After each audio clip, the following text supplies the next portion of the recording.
Caro ouvinte, já ouviu falar do FOMO? FOMO significa Fear of Missing Out. É este o drama de Lucinda que no longo e-mail nos fala do seu filho de 19 anos que revela sinais preocupantes deste síndrome comportamental. Fear of Missing Out é, pois, o medo de perder algo se estivermos desconectados. É a impossibilidade de gerir a ausência e o silêncio. De forma mais ou menos aguda, acho que estamos todos a sofrer de FOMO. Quais são os sintomas? Vários, mas vamos sublinhar os 3 mais graves: distração e dispersão, irritabilidade, sentimento de vazio e frustração. É disto precisamente que fala Lucinda a propósito do seu filho. Ainda não acordou, diz, já está no Facebook e passa o dia colado ao ecrã.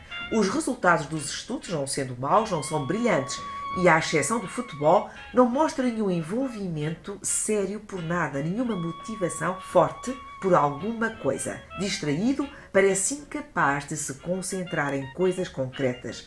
Faz tudo por fazer. Parece um robô. Lucinda, não é a primeira vez que o GAL recebe pedidos de ajuda sobre esta matéria e hoje eu vou recorrer a um livro que tem dado muito que falar, um livro muito esclarecedor. Trata-se de um livro intitulado As Notícias Manual de Utilização e o autor chama-se Alain de Botton.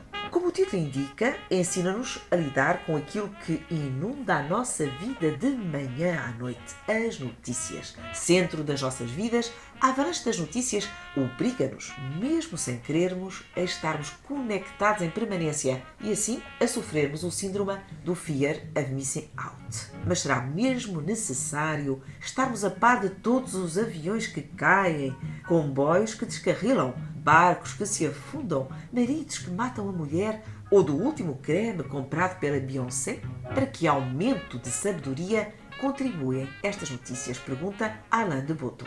Na verdade, para nenhum, pois estar informado desta forma torrencial não ajuda a viver melhor nem a compreender melhor o mundo, bem pelo contrário. Além disto, gera sentimentos bastante negativos. Vejamos alguns na perspectiva deste autor: o medo, a indiferença, o furor e a raiva e, finalmente, a terrível inveja.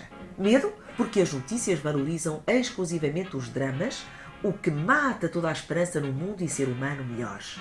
Indiferença, porque a quantidade excessiva de notícias confunde-se nas nossas cabeças atordoadas.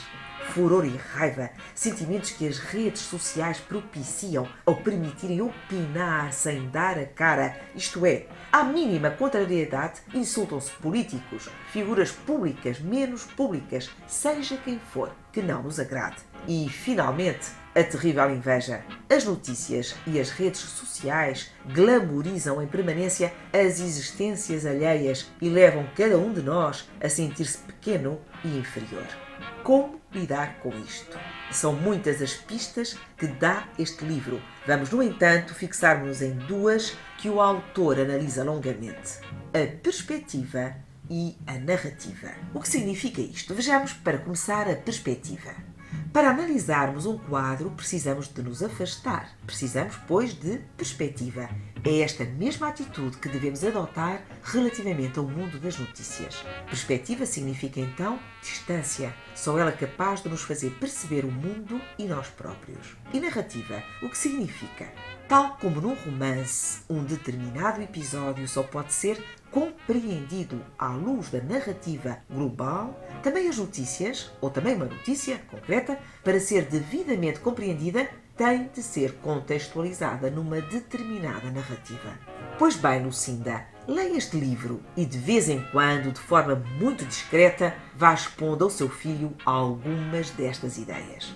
Sem perspectiva e sem narrativa, o seu filho corre o risco de se ver transformado numa marionete, a balançar o sabor dos ventos e caprichos dos SMS, e-mails, notificações, incapaz de assentar os pés na terra firme onde vive, incapaz de caminhar pelo seu próprio pé e trilhar o seu próprio caminho.